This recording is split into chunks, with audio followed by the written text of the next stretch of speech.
Ladies and gentlemen, once again, welcome back to the AK Pallav Show. Today, it's really an honor and my privilege to have someone with us. It has made it a bit difficult for me to choose how exactly I would introduce him. But of course, I think the first thing that I want to say is Asheesh Advani. He is currently the CEO of JA Worldwide, which was actually nominated quite recently for the Nobel Peace Prize. But at the same time, Ashish has also been a serial entrepreneur in the financial services sector and also been quite a successful consultant before that. Along with that, I know Ashish has an amazing and a beautiful family that he loves to talk about. And there's a lot that I personally learned from some of the stories that he shared about them. But I'll hand over to Ashish with a really warm welcome. And once again, Ashish, thank you very much for your time. Really glad that you're here. Thank you for inviting me. It's been great to get to know you and be able to share some stories and be part of this experience with both of you. So I'm eager to get into this. Amazing. Ashish, of course, I've already given a warm introduction, but I would definitely like you to share your journey and perhaps, of course, pick a nugget from it where the experience of having moved from India to the US and also the fact that your organization works across the world. How do you see the different experience of that across different countries playing? Just a quick clarification. Ashish, did you first move to Canada and then US? Well done. You've read your bio very well done. Yes. Yes, No, I Akshay had just mentioned was US, and I was like, oh, confused. he Yeah. missed Canada. People miss Canada. Americans miss Canada all the time. And here I thought that you would have caught it. Yeah. So the story is, I'll keep it simple and short, but I was born in India, in Mumbai, grew up really in Toronto, Canada, moved when I was very young. So when I was 6, my brother was 9. So, our formative years in schooling were really in Canada. But then immediately after that, we moved to the US for college. I went to college in Philadelphia, he went to college in Boston. And so our whole nexus sort of shifted during that period of time anyway to the US. After that, I went to the UK. So I went to graduate school in the UK, spent 4 years there, loved it. And I made a commitment really to go back to Canada, not the US at that time. So I wanted to really do that, even though I met and fell in love with an American. So that was a bit conflicted for me because I was like, well, I gotta go back to Canada, but there's this girl, and classic, classic situation for a lot of people where they have a plan and then they fall in love. So anyway, so I went to Canada for a while, moved to the US, got married, and have really settled here. Although we did go back to India as a family for 6 months during my professional life as well. And so I feel that I have this identity that's got many features to it, which I know that many of your listeners probably have as well. Where are you currently based, and how would you define what are you up to in life to the audience? Sure. So I live in Boston now. I'm the CEO of a wonderful organization, which is quite complicated and large. So our brand is JA, stands for Junior Achievement Worldwide. And I've been the CEO now for just over 9 years. And our organization is in 118 countries. We have staff on the ground in 100 plus countries. And in some countries, we've got staff in multiple offices. So in larger countries like the US and say Sweden, Canada, Mexico, and a few other places, we've got local offices across the countries as well. So we have 340 offices in over 100 countries. And what we do is we deliver programming to students, typically in school. The programming is about entrepreneurship education, work readiness, which is really business and career education, and financial literacy, which is not quite financial education. It's really how you actually learn about savings and investing and how to be the owner of your own sort of economic success in life. And we do that at a very young age in some countries, and we do that for older youth in other countries, depending on what our partnerships with the ministries of education want us to do and what our partnerships with some of our stakeholders as well want us to do. So to understand as a student, are you like the course and content creators who partner with schools across the globe and license your content to them as and when it fits their curriculum, or how Yeah, it's a does great one question. view JA Worldwide It's a great positioning? question. So obviously in every country, we have to work in a somewhat customized way to meet the needs of the laws. So we operate in Saudi Arabia, we operate in China, we operate in the US, we operate in Israel, we operate in the UK, just to pick some complicated places to work. And in every case, we have a relationship with the government, we have a relationship with schools, and typically our model, we develop the content, we develop the curriculum, we actually also deliver the curriculum to students in school. Sometimes with the teacher, sometimes the teacher brings us in to do it ourselves. Sometimes the kids actually leave school for a day and go to a company or to a physical place that we own that creates an experience for the kids that's very life-changing often because it's a very immersive environment. Our philosophy is experiential education. In fact, we're probably one of the pioneers in learning by doing. We're over 100 years old as an organization. We were founded just after World War I when young men came back from the war and they dropped out of high school to go fight. They came back and they had to find jobs and create jobs. So we were created as an organization to help develop confidence and real entrepreneurship skills in these young people who come back from the war so they could learn how to build businesses. So we were really one of the first formal entrepreneurship organizations in the world. Most business schools hadn't been created even then at that time. So we, of course, became in the curriculum development business. And we've been in that business for many, many years. I should also mention that our programs are free to students. So we don't charge for our services. You use the word license. So we don't license content typically. We typically deliver content for free to students, and we raise all the money from philanthropy and from our corporate partners around the world. So is it not for profit then, or is it still? It is. Okay. It's one of the largest NGOs, non-governmental organizations, nonprofits in the world, and we are designed to actually be legally considered a nonprofit in all of these countries, a member of civil society. Some countries don't actually have laws which permit civil society, so we have to have another designation, but we never generate. I have so many questions, but I will pause for now. Mm. Otherwise, we'll go too much into business model and positioning and all this stuff.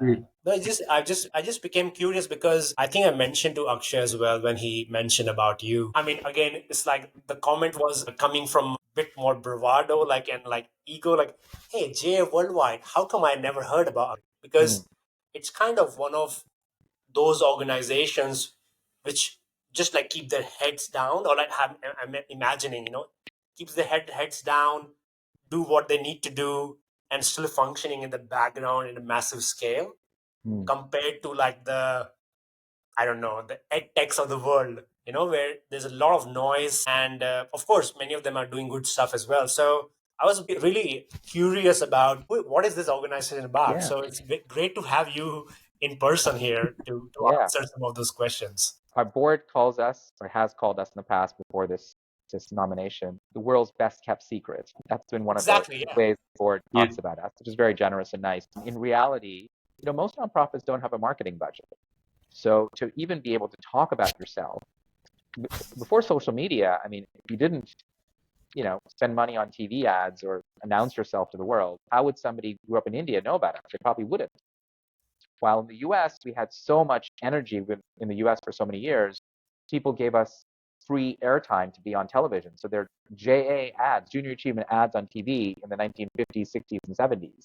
So people know us in that way. Outside the US, we've obviously expanded and grown. Now we're a very global organization. Our brand is very global now. We even use the word NGO, which I think, a decade ago, we probably wouldn't have even used that word. But having said that, I think one reason you haven't heard about us is honestly, we don't spend, I was going to say don't spend a lot. You don't spend any money really on marketing.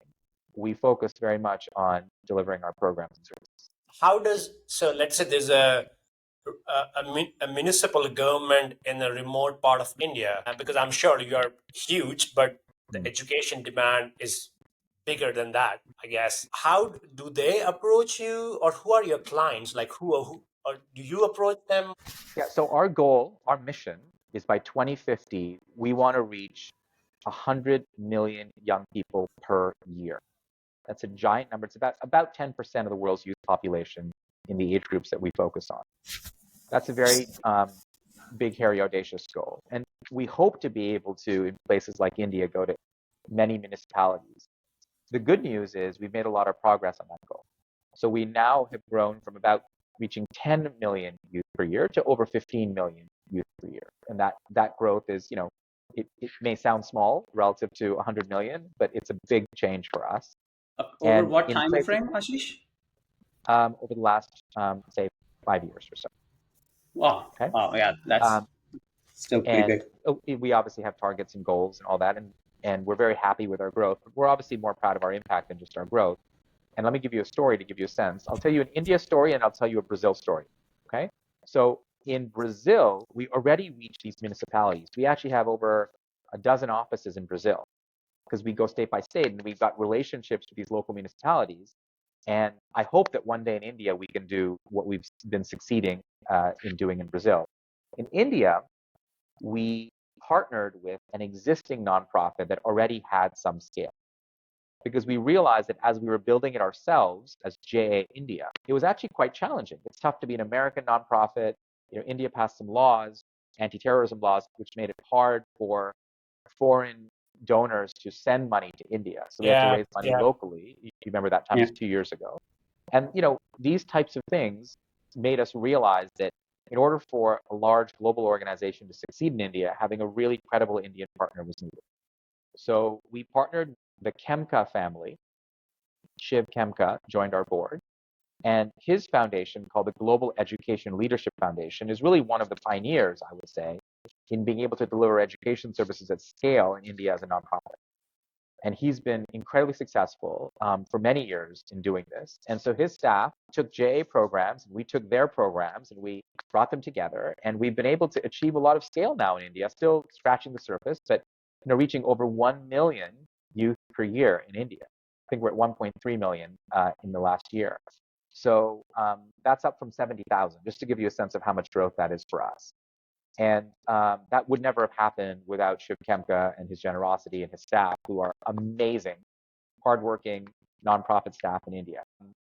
I got a chance to visit. I'll tell you a story. So I got a chance to visit these young girls, these 14-year-old girls in Mumbai.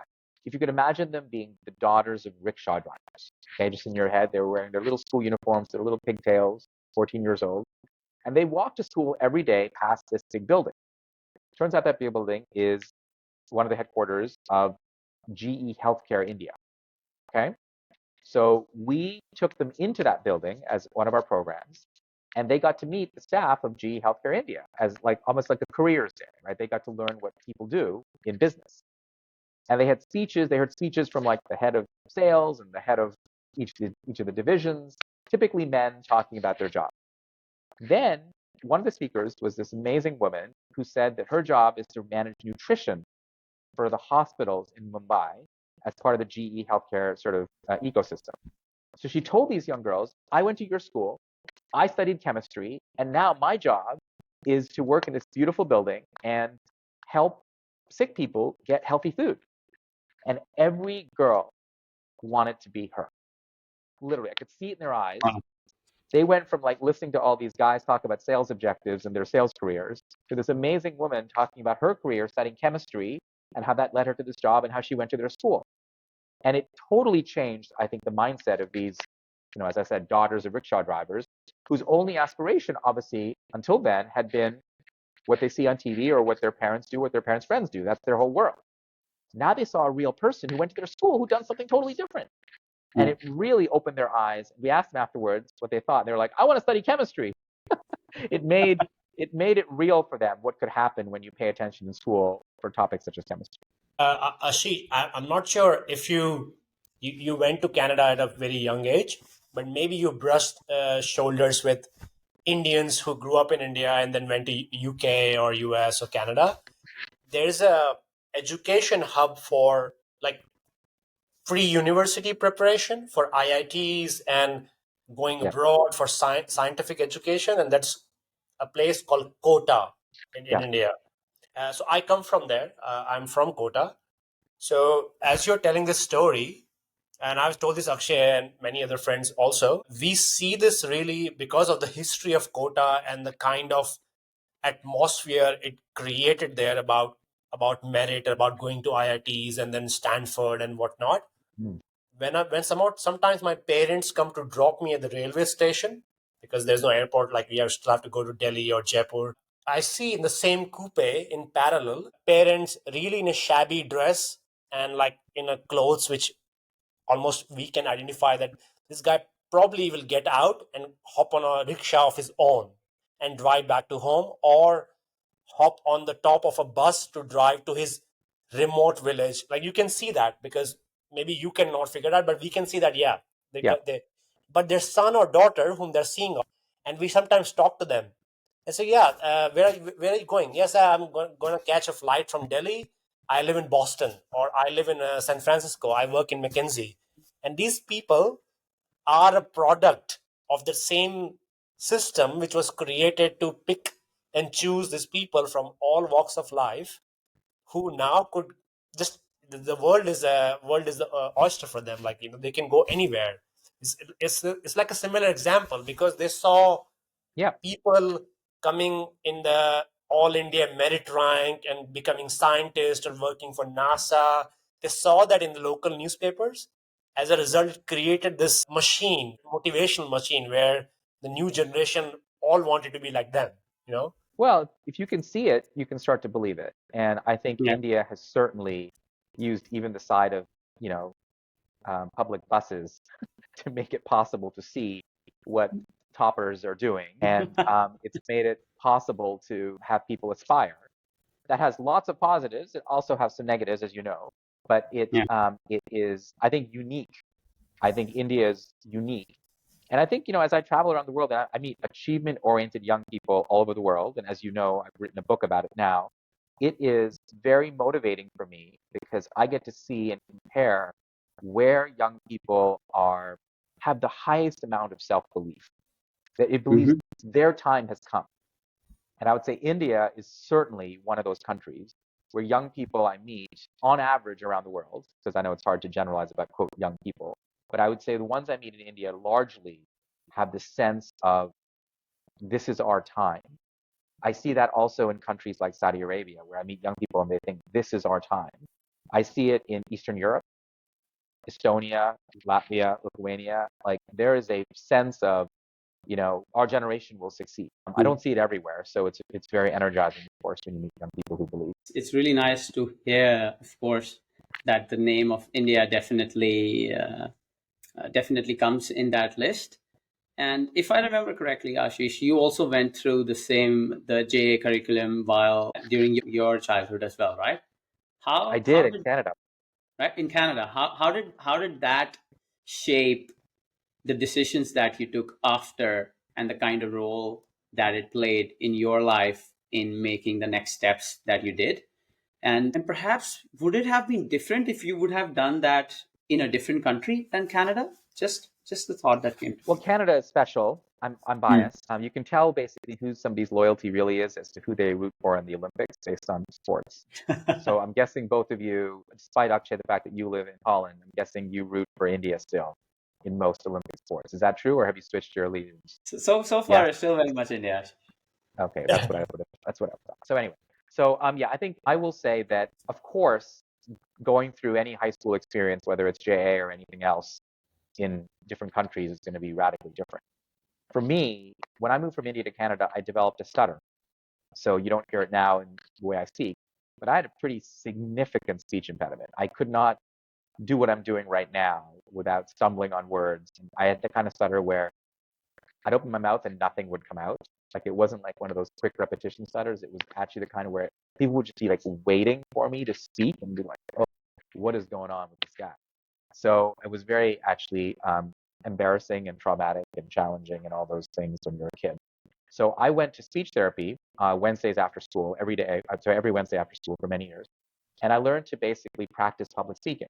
So one thing that JA did, Akshay, for me, is it gave me a leadership role where I could, publicly in front of my peers speak fluently or practice speaking fluently because I'd been going to speech therapy for so many years. Now I get the benefit of saying and framing it in my mind as a positive because I became such an effective public speaker because I practiced weekly, which most kids don't get to do, thanks to my speech therapist. And they'd give me exercises like, Asheesh, speak for 30 seconds about buttons. And I have to come up with 30 seconds of great content about some topic like the buttons on my shirt and buttons here, buttons there. And when you have to practice that every week, you start to become really, really good at extemporaneous speaking. So, and one thing you may not know is what stutterers typically do is they change words in their head that they know they're going to stutter on. So I had to come up with synonyms very quickly in my head, knowing that I'm going to have a word I'm going to stumble on. Right. So I say all this because my experience with Junior Achievement actually had a lot to do as well with my experience with confidence building and self-efficacy building from becoming a leader who then could speak to his peers.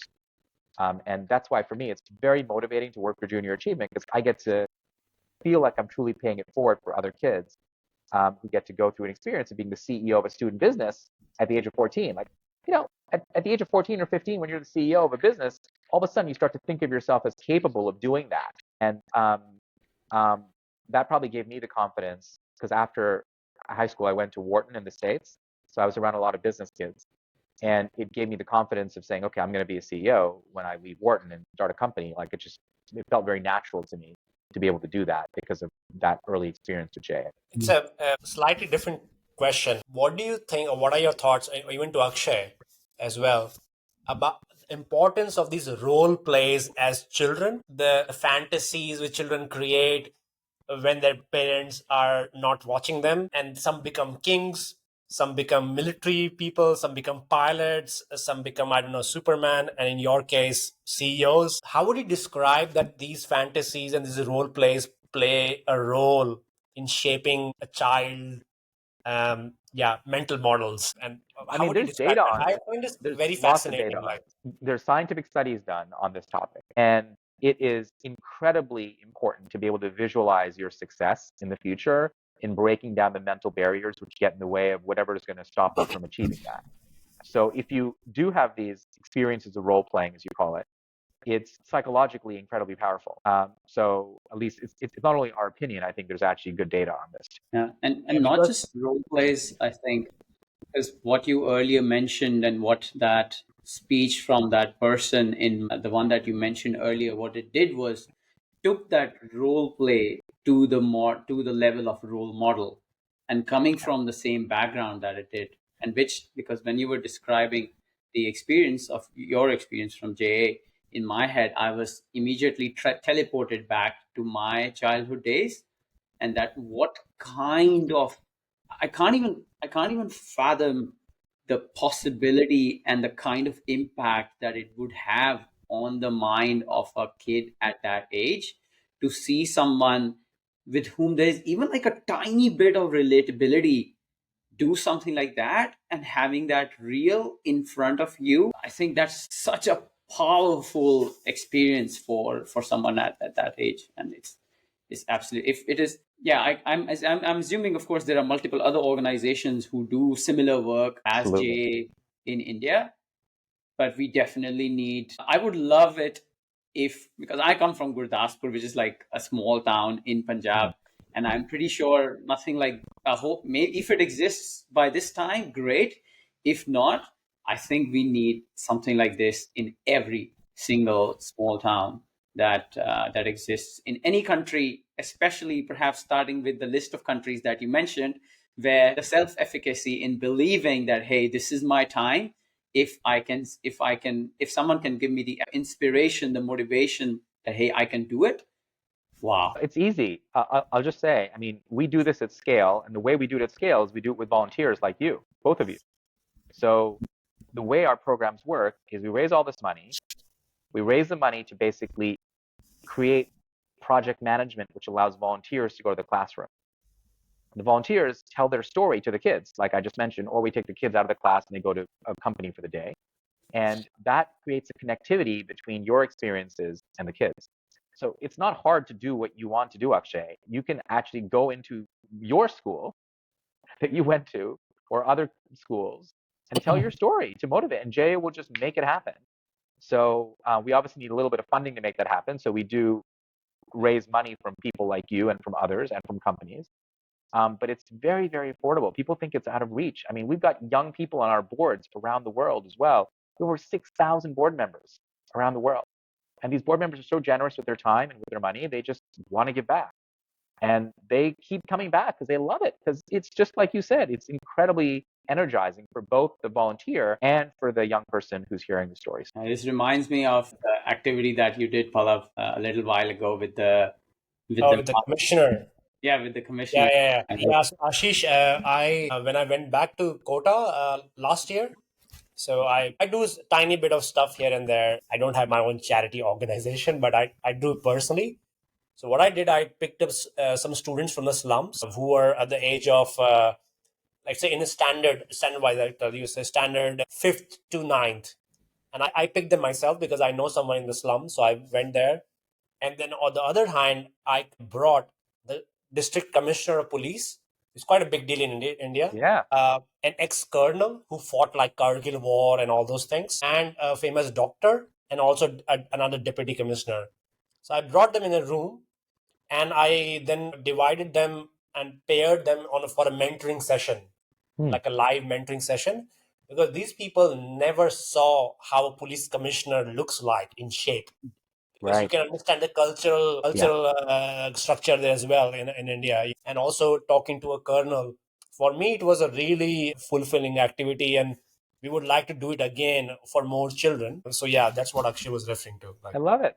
I Yeah. love it. Coming back to also the topic and switching gears a little bit, because you've lived in so many different countries, Ashish. How did that shape you as a person? Was it difficult for you to, because one thing that happens that you when you move from one country to the other is of course that you leave a life behind, you leave your network behind, you leave your friends behind. And of course you can be in touch, but you do have to yourself in a completely new place. Looking back at this point of time, how did all the movements that you did from different countries one after the other, how did that shape you as a person, and how does that contribute to your thinking as someone who actually leads an international organization today? Well, given my current role, of course, it's fantastic because I can connect with people in a different way, having been either educated there or having traveled there or having friends there. But I think, particularly for your listeners, there's some obvious challenges with change. And there are different ways to frame it in your mind. And I guess the advice I would give based on my own experience is like, for example, I went to 9 different schools between the age of when I moved to Canada as a kid and when I graduated, because my parents kept moving and because of just, kind of aging out of one school and going to another school. So I constantly had to make new friends. And you can position that in your own mind as, oh my goodness, I've had to restart so many times. Or you could position it as, I've become good entering new environments and making new friends. I've chosen, I think of the positive and the strength that comes from it, as opposed to the many challenges that are naturally happening when you try to move. And then to your question about moving countries, goodness, I mean, moving to England was probably a big shift for me after being in the school in the US. I mean, it really was very different. I went from studying finance and emerging markets to studying development, which to most people is the same thing. I mean, emerging markets, development, it is a completely different thing, night and day.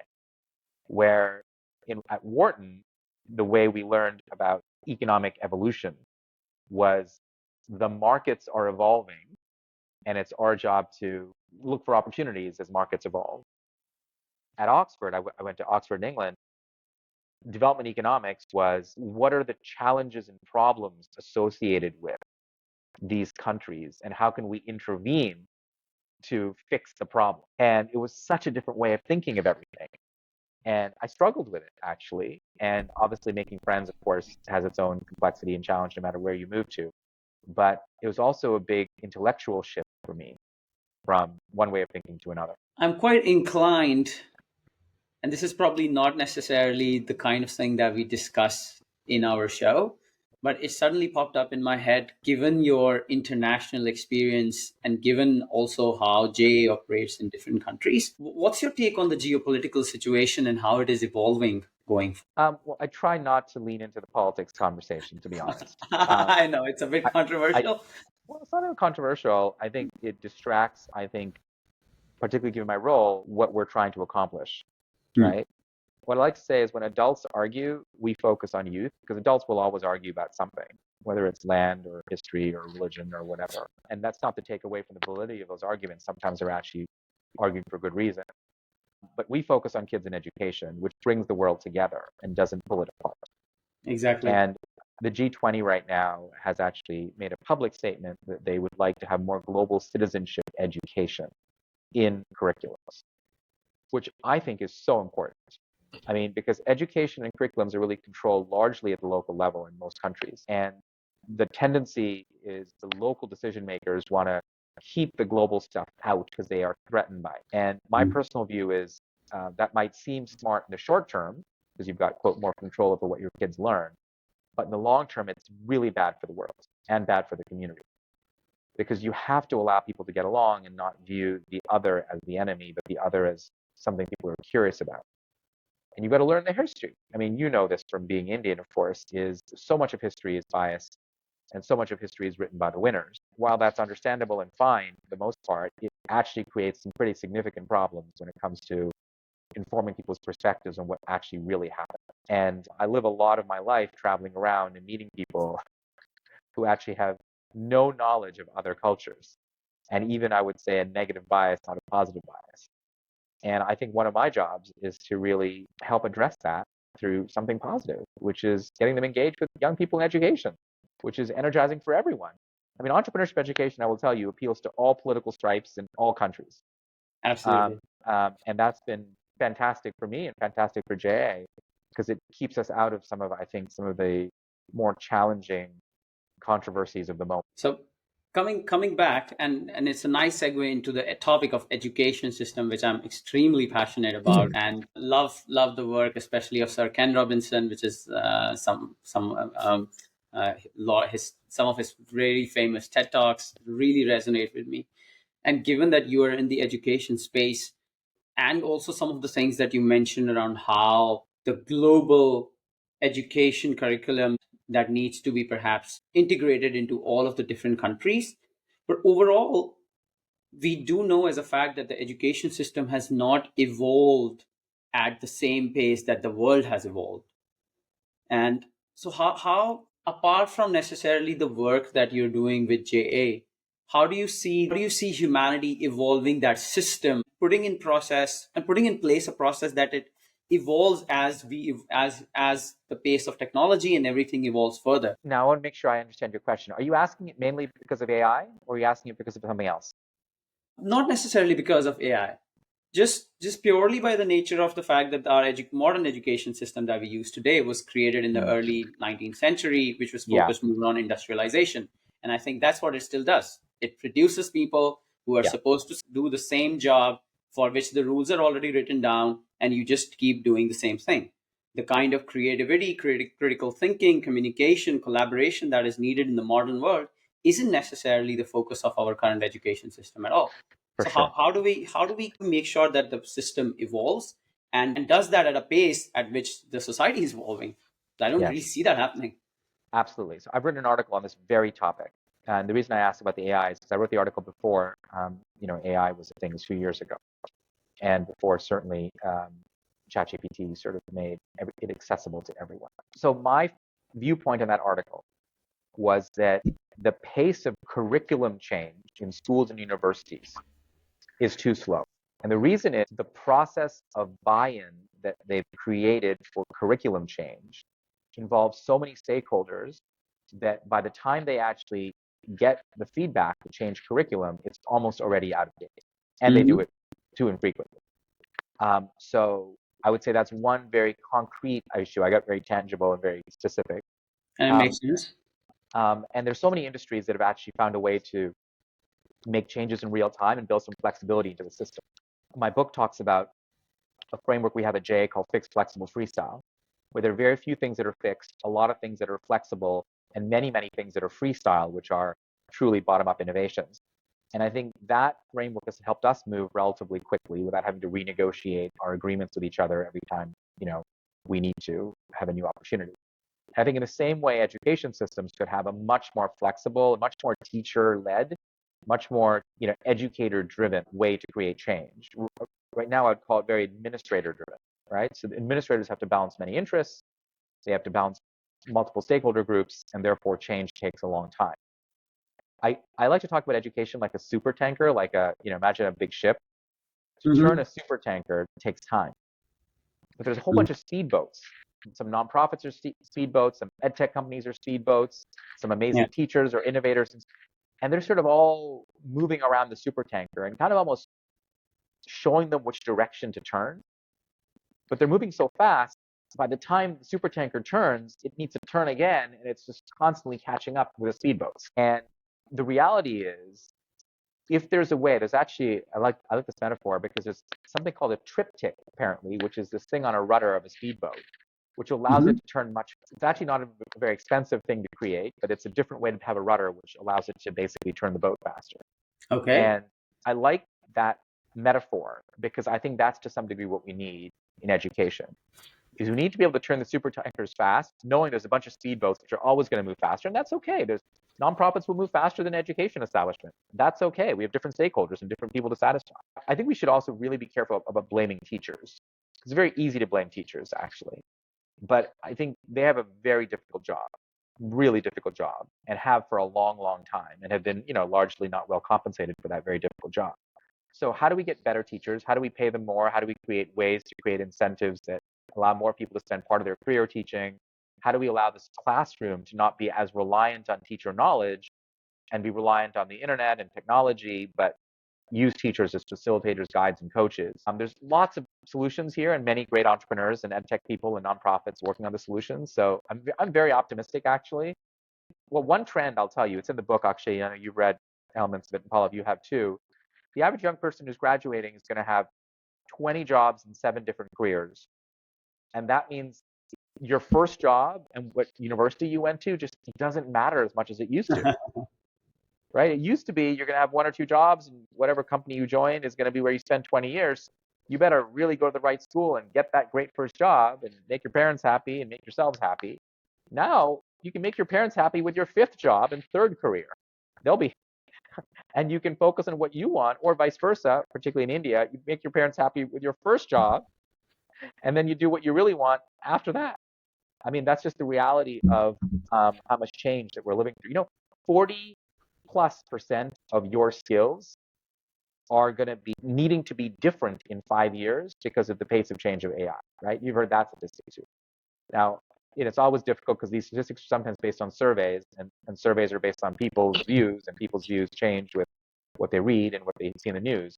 So I'm always skeptical a little bit of these surveys.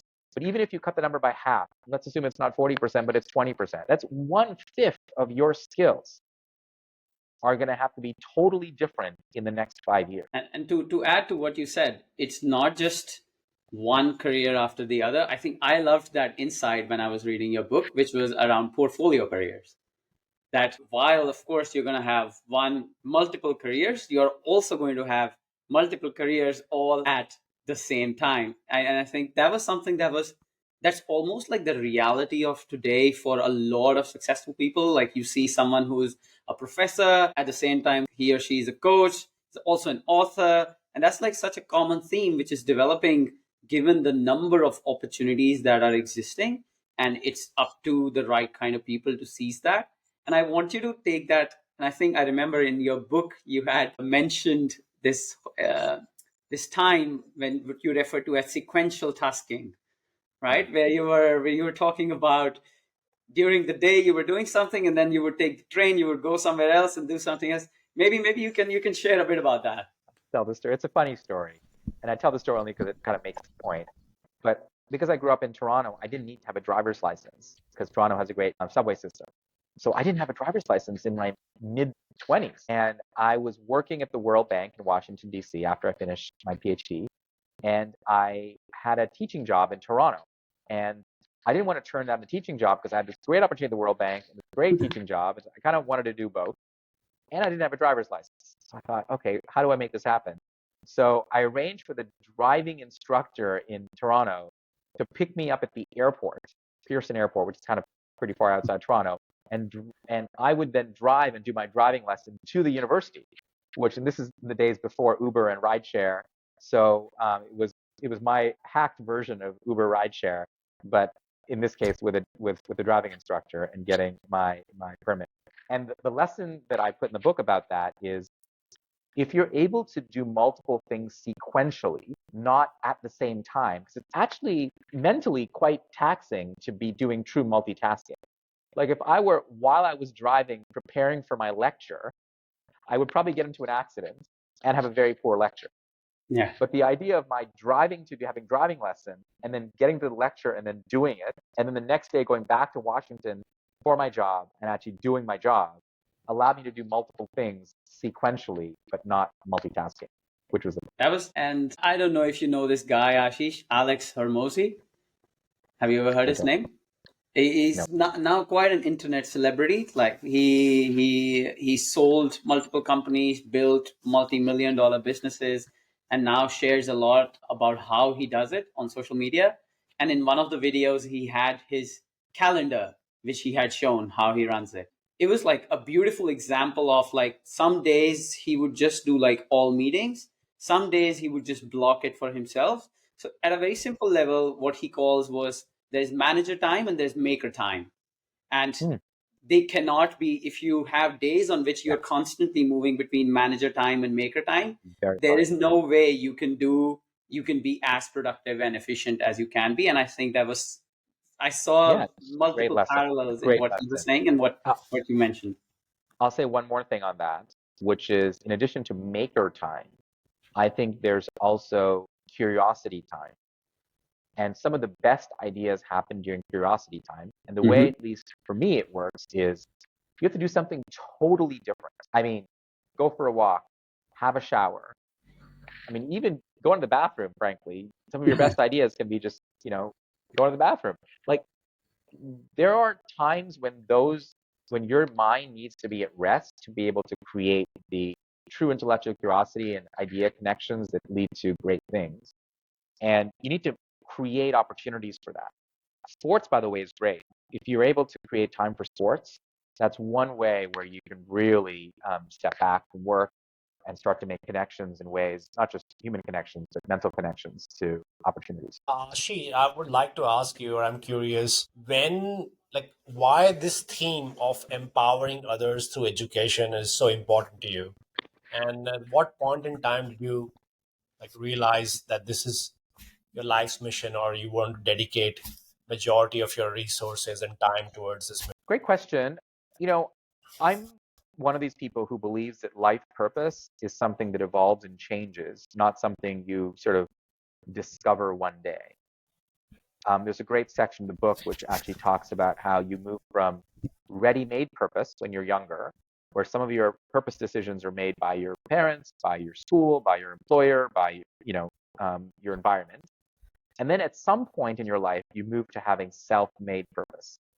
And I love this. It's actually an illustration by this woman named Asheesh Advani, who's the illustrator of the book and is an amazing designer in her own right. And her book is called Design the Life You Love, and I love it. And in my case, that realization came much later. So I think for my early career, I was very much an entrepreneur.